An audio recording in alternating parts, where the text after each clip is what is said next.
mo rin title. Cap PG.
And opinions expressed by the host and guests in this program do not necessarily reflect those of the company or its management.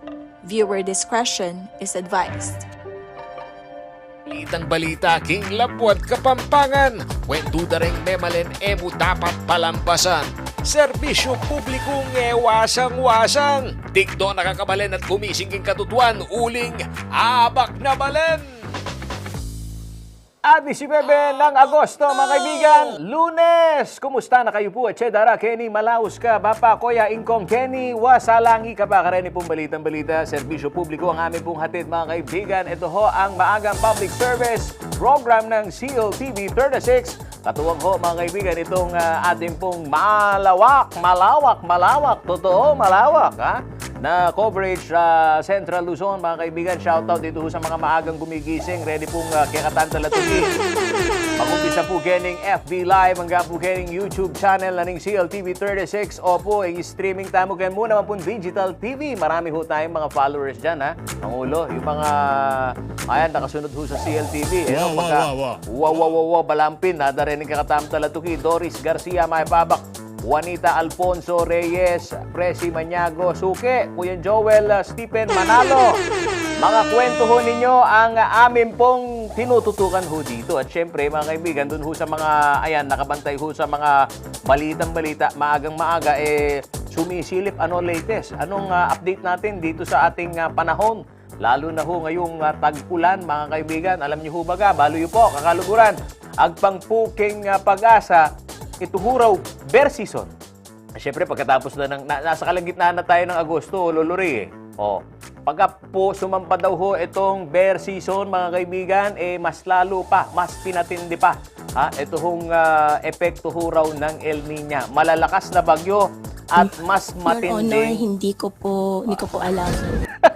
Yan, dun ho sa mga hindi pa alam, mga kaibigan, na pagka ho bear season, sa tagal mong tao dito sa ating bansa, Lolori, kabisadong-kabisado mo na. Kapag ka talaga bear season, yan ho yung mga Oo, super typhoon ang pumapasok. Di naman ho kaya yung volume ho ng ulan, dala ho nitong habagat, talagang nagpapabaha dito ho sa mga mababang porsyon ng ating pong bansa. Shoutout dito ho sa mga nagdiriwang ng kanilang kaarawan. Oh, birthday ngayong araw ng Lunes. Lolo Ray, sino? Si Mayor Tonton. Si Mayor Tonton Torres ng Guagua. Happy birthday! Mayor, baka naman, ang masarap dyan sa, ang masarap dyan, Pangulo, sa Guagua, yung kanilang pitichan. Yan na, yung chicharunda. The best siya po yung chicharunda po, Ken. At reta mo naman pong dudulong nengabak, ken pong Guagua Public Market. The best ang mga seafood dyan, Kumaring Ash. Ha? Naghahanap ka ng mga malinamnam na tahong. Ha? Hindi pa tayo inabutan ng oil sheen eh. Kahit yung oil sheen, hindi pa inabutan dyan sa karagatang bahagi ho ng Sasmuan, dyan sa Pampanga Bay. Kaya kung pag-uusapan natin yung fresh, linamnam naman mga kaibigan, may pagmamalaki ho ng Segunda Distrito ng Pampanga ang kanila pong mga produkto, basta seafood, manyaman po, kaya pong area na po ning, peka malapit po kasi lalo na rin tao sa Fernando. Dudulong la pong mas maranon kaya ni pong Guagua Public Market. O tareta pong kaya kaming talatuki at Ching Mary Ann, huwa, happy pisabyantane, ining biyeda rin ining Memalen. Yan na yung mga paluwas ho ng Quezon City, walang pasok dahil ngayong araw ho na to, mga kaibigan, Quezon Day. Diyan ho sa Aurora, ewan ko baga kung diyan meron din silang pasok, pero diyan ho sa Quezon City, suspended ho mga kaibigan yung number coding ho nila. Kanya po reta pong mamasyal, kaya di pong Tomas Morato. May mga balitang-balita din ho mga kaibigan, may panukalang batas, ordinansa na magkaroon ng carless. Pwede kang pagka market day, pwede kang pumasyal diyan. Ikaw Pangulo, saan ka pumapasyal diyan sa Tomas Morato? Meron bang pasyalan tuwing umaga? Ay, alam niyo mga suki natin yan Tomas Morato, masarap pumunta pagka yung gabi, night time, 'di ba? Yung mga mahilig mag-bar hopping. Frederick Pascual, shout out. Ating kakong Jopring, nag-iisang Jopring nanonood. Ayun, shout out din ho sa ating po mga suki.